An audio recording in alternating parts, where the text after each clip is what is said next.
Of you.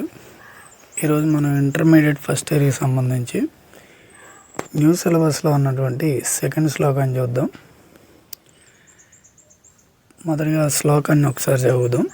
మాతృవత్ పరదారేషు పరద్రవ్యేషు లోష్టవత్ ఆత్మవత్ సర్వభూతేషు యః పశ్యతి స పండితః.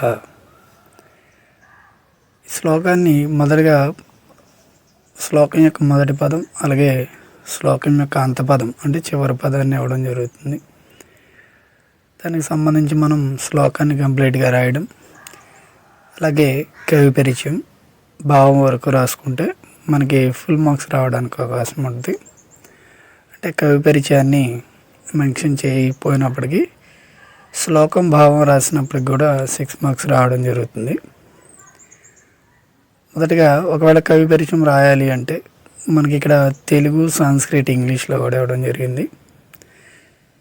సరే, ఏదైనా మనం ఒక లాంగ్వేజ్ ఎంచుకొని రాసుకోవచ్చు. ఒకవేళ కవి పరిచయం రాయకపోయినప్పటికీ ఇబ్బంది ఏం లేదు.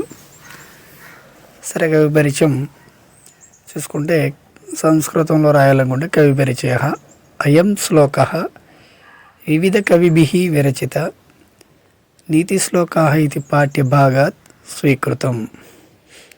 అంటే ఈ శ్లోకం వివిధ కవుల చేత రచించబడిన నీతి శ్లోకా అనే పాఠ్యభాగం నుండి స్వీకరించబడింది అని రాస్తున్నాం. The above poem is taken from the poetry lesson నీతి shlokas written by different poets.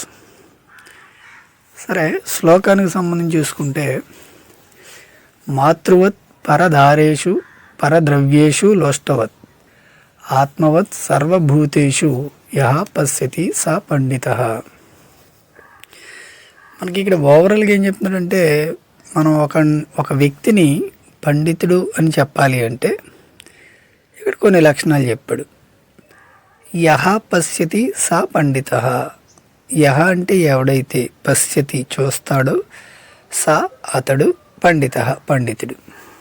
ఏం చూడాలి అంటే మాతృవత్ పరదారేషు, మాతృవత్ పరదారేషు, పర అంటే ఇతరులు, దారేషు అంటే భార్య అని అర్థం. ఇతరుల యొక్క భార్యలను మాతృవత్ తల్లివలే, పరద్రవ్యేషు, పర అంటే ఇతరులు, ద్రవ్యము అంటే ఇక్కడ ధనము.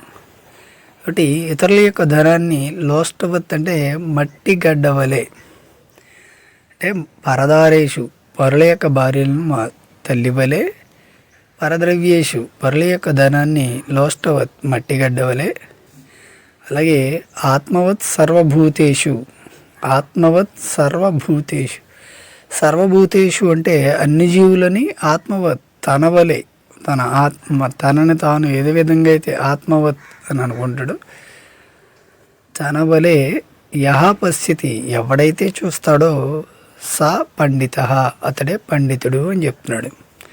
పరస్త్రీలను తల్లివలే, పరధనాన్ని మట్టిగడ్డలాగా, ప్రాణులన్నిటినీ తన వలె ఎవడైతే చూడగలడో అతడే పండితుడు. One who treats other women as his mother, others wealth as a flood of earth and all beings as himself is a wise man అంటున్నాడు.